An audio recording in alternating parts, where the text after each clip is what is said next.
దేవాదాయ ధర్మాదాయ శాఖ శ్రీ వీరభద్రస్వామి దేవస్థానం కొత్తకొండ గ్రామం భీమదేవరపల్లి మండలం హన్మకొండ జిల్లా యందు ఈ 2026 సందర్భంగా జరిగే బ్రహ్మోత్సవాల భాగంగా ఈరోజు ఉదయం ఉత్సవమూర్తులకు మంగళ స్నానాల కార్యక్రమం నిర్వహించబడినది. ఇప్పుడు సాయంత్రం 5:30 గంటలకు పుట్టమని తెచ్చే కార్యక్రమం ఉంటుంది. అంకురార్పణ మొదలవుతుంది. ఇట్టి కార్యక్రమం భాగంగా ఈ రోజు నుంచి ప్రారంభమై 18వ తారీఖు అగ్నిగుండాలతో ముగుస్తాయి.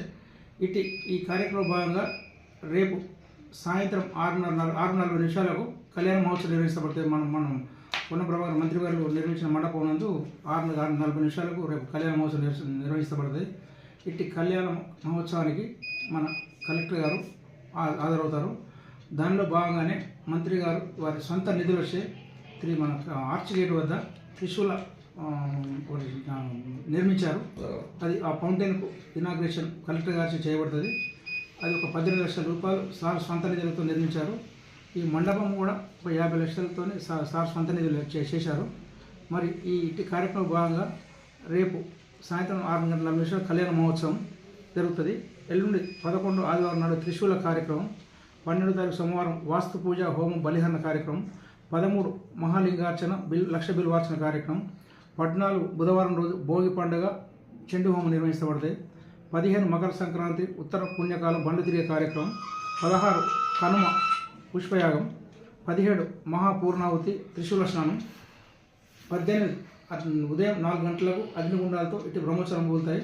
ఇట్టి బ్రహ్మోత్సవాల భాగంగా భక్తులకు ఎలాంటి ఆటంకం కలగకుండా అన్ని ఏర్పాట్లు చేయాలని మన కలెక్టర్ గారు హన్మకొండ కలెక్టరేట్లో కోఆర్డినేషన్ మీటింగ్ ఏర్పాటు చేశారు. అట్టి కోఆర్డినేషన్ మీటింగ్లో అన్ని శాఖల అధిపతులు హాజరైనారు. ఎవరేం పని చేయాలనే విషయంలో వారు అందరికీ చెప్పారు.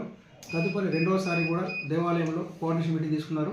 ఆ మీటింగ్ అందరూ అటెండ్ అయ్యారు. ఎవరి శాఖ అధిపతులు వాళ్ళందరూ వాళ్ళ విధులు నిర్వర్తిస్తున్నారు. మరి మన స్థానిక శాసనసభ్యులు మరి మంత్రివర్యులు పొన్న ప్రభాకర్ గారి ఆదేశానుసారం వచ్చే భక్తులకు ఎలాంటి ఆటంకం లేకుండా అన్ని ఏర్పాట్లు చేయాలని కోరినారు. మరియు మా అర్చకులు అందరితో మీటింగ్ ఏర్పాటు చేసుకొని భక్తులకు ఎలాంటి సదుపాయాలు ఎలా ఉండాలనే విషయం గురించి చర్చించి వాళ్ళకి సరిపడా లడ్డు ప్రసాదం పులిహోర లడ్డు కూడా తయారు చేయడం జరుగుతున్నది. మరియు ఇక్కడ పాస్ వ్యవహారం గత 2 years నుంచి పాసెస్ అనేది ఫ్రీ పాస్ అనేది లేదు. కావున ఈసారి కూడా లేదు. విఐపి పాస్ అనేది 200 రూపీస్ టికెట్ ఉంది. ఎవరు అట్లా రావాల్సిన వాళ్ళు 200 రూపీస్ టికెట్ తీసుకుని లైన్లో రావాలి. మరియు ప్రత్యేక దర్శనం, ధర్మదర్శనం, అభిషేక కార్యక్రమం ఉంటాయి. అన్నిటికీ క్యూ లైన్స్ ఉన్నాయి. స్థానిక ఏసీబీ గారు, సిఐ గారు ఒక 10 మంది సీఐలు, ఏసీబీ గారు ఆధ్వర్యంలో 350 మంది పోలీస్ సిబ్బంది బందోబస్తు ఏర్పాటు చేస్తున్నారు. వచ్చే భక్తులకు ఎలాంటి ఆటంకం లేకుండా అన్ని సదుపాయాలు ఉన్నాయి. మరి జాతర మొత్తం కూడా ఒక 40 సీసీ కెమెరాల ఆధ్వర్యంలో ఉంటుంది. 2 డ్రోన్ కెమెరాలు ఉంటాయి.